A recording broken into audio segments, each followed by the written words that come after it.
Good morning, my fellow yoga travelers. I'm mighty glad to be alive today, and I hope that you are too, as we continue to live, laugh, love, learn, linger, and live the life we love. All right, this morning, our point of attraction has to do with the rendezvous.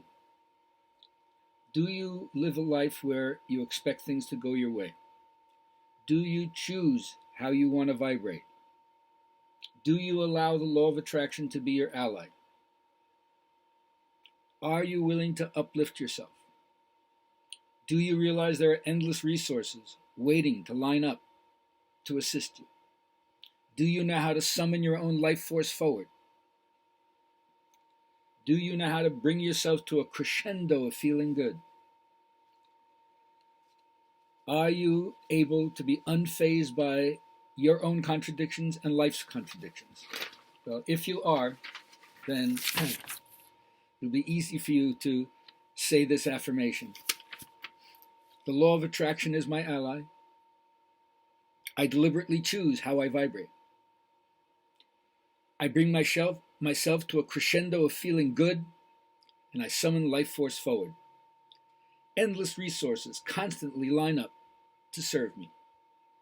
I rendezvous with the happiness that is active within me. How do you make something active? You think about it. Anytime you think about something, you activate it.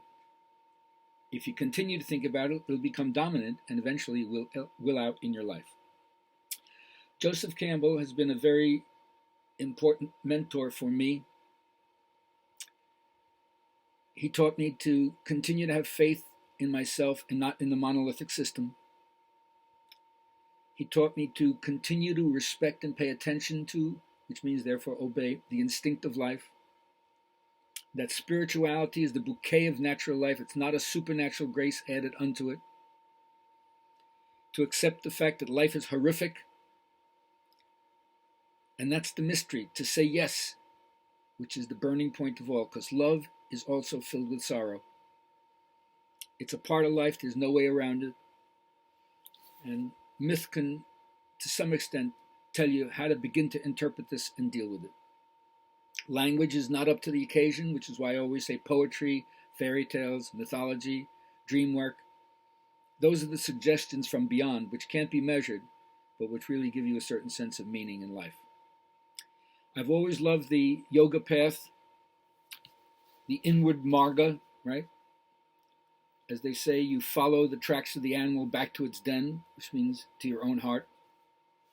And I love the way the chakra system gives you a little 7-step path of individuation, where the first chakra at the tailbone is the primal energy holding to life, its sense of urgency to feed and keep itself around. It's a kind of innocent voraciousness. As they say, Matsya Nayaya, big fish eats little fish. Then what happens in the ocean comes up onto the land, and then you have the jungle of nature red in tooth and claw. But then you have the second chakra in the pelvic basin, where sexuality is awakened in adolescence. They call it her favorite resort, the Kundalini. It's energy's special standing place. So you could say the procreative urges and the generative urgencies that creating life claims everything. Sexuality is so important, and not just genitality, but the whole erotic aspect of ourselves. Then you get to the third chakra in your stomach, where power and mastery become the whole issue. Achievement, pride, and responsibility, but also learning how to control the insatiable need to conquer, to win, to plunder, to subjugate, to turn everything into yourself. So you got to learn, if you're going to be a power person, to suppress the impulse to mercy in order to take over. But then you raise to the heart chakra, where you go above the anus, above the pelvis, above the belly button, and economic concerns are no longer what the issue is for you. Your heart now is open to the other, to compassion, to love, to affiliation. That isn't even enough. You move up into the throat. That's where you turn the energies in, and you're no longer interested in reforming the world, but in seeking the truth that helps you reform yourself. And then you get the vision of unity in the brow. You go above and behind all the forms to behold the radiant image of the deity. And if you can hold that long enough, you hit the seventh chakra, where you transcend all categories, all thinking, the verbal mind, and then you dissolve in a blaze of spiritual fire, enlightenment, satori, nirvana, whatever word you want. It points to that which is beyond our ability to describe it. It's worth making the effort, isn't it?